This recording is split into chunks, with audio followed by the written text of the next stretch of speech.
of people that believed in things like this.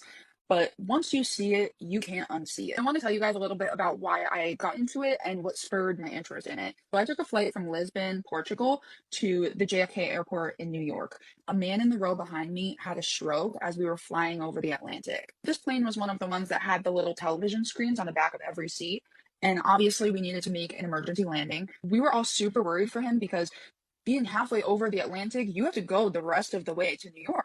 To show you where the JFK airport is, it's on like the bottom part of New York, and the Lisbon airport is on the bottom part of Portugal. Logically, you would think the fastest and quickest route would be to fly from the bottom of Portugal straight to New York. Everybody on my flight was really upset because the emergency landing landed in Canada at the St. John's airport. As we were all watching it on the back of our seats, we watched the plane. We were right about here. So we watched the plane go like this and then take a sharp turn all the way up to here. And everybody was like losing their stuff because we're like, this guy needs help. Why are we flying even further? So I started researching how this could have logically made sense, and I couldn't find anything that made sense. And I just kept digging and digging and digging, and I'm going to show you what I found. Sorry, it's kind of blurry. This is the best image I could find. This is a flat Earth map. So the Lisbon airport would be right about here. St. John's would be right about here.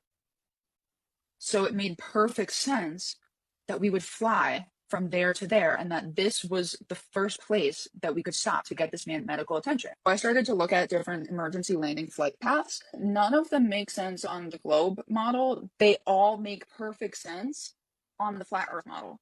This was just the beginning of me getting into this. I've spent 2 to 3 years at this point looking at different information, reading books, listening to podcasts, researching.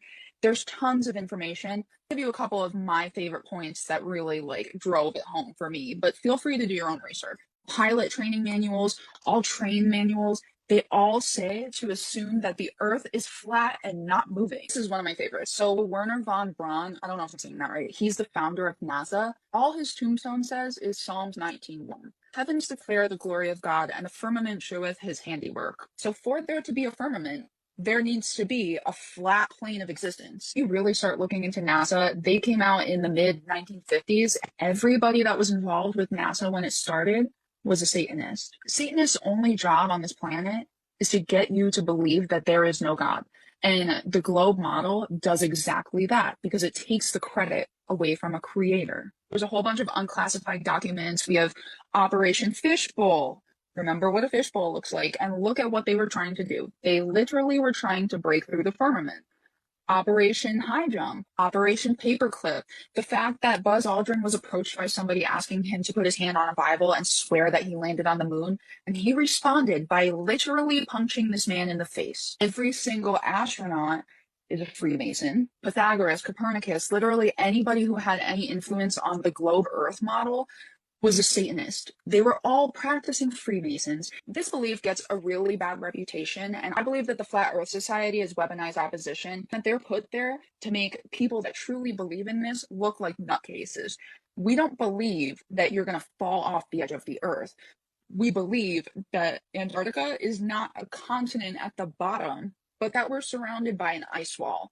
And I need you to look into this because there's a lot of information that can prove this. The elites use weaponized opposition to make us appear crazy, and we've been indoctrinated our entire lives to believe that the globe Earth is a thing. There is so much information on this. I would love to start making TikToks on it, but I have a couple strikes on my account already, and I know TikTok does not like that type of thing.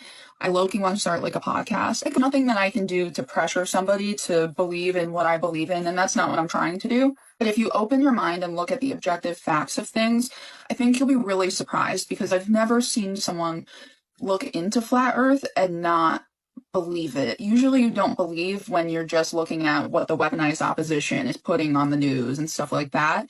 But it's really, really hard for me to deny that we live on a flat plane. And I know how crazy that sounds, believe me. If I even inspire one person to look into this and do their own research on anything, even if it's not this topic, I'll be happy.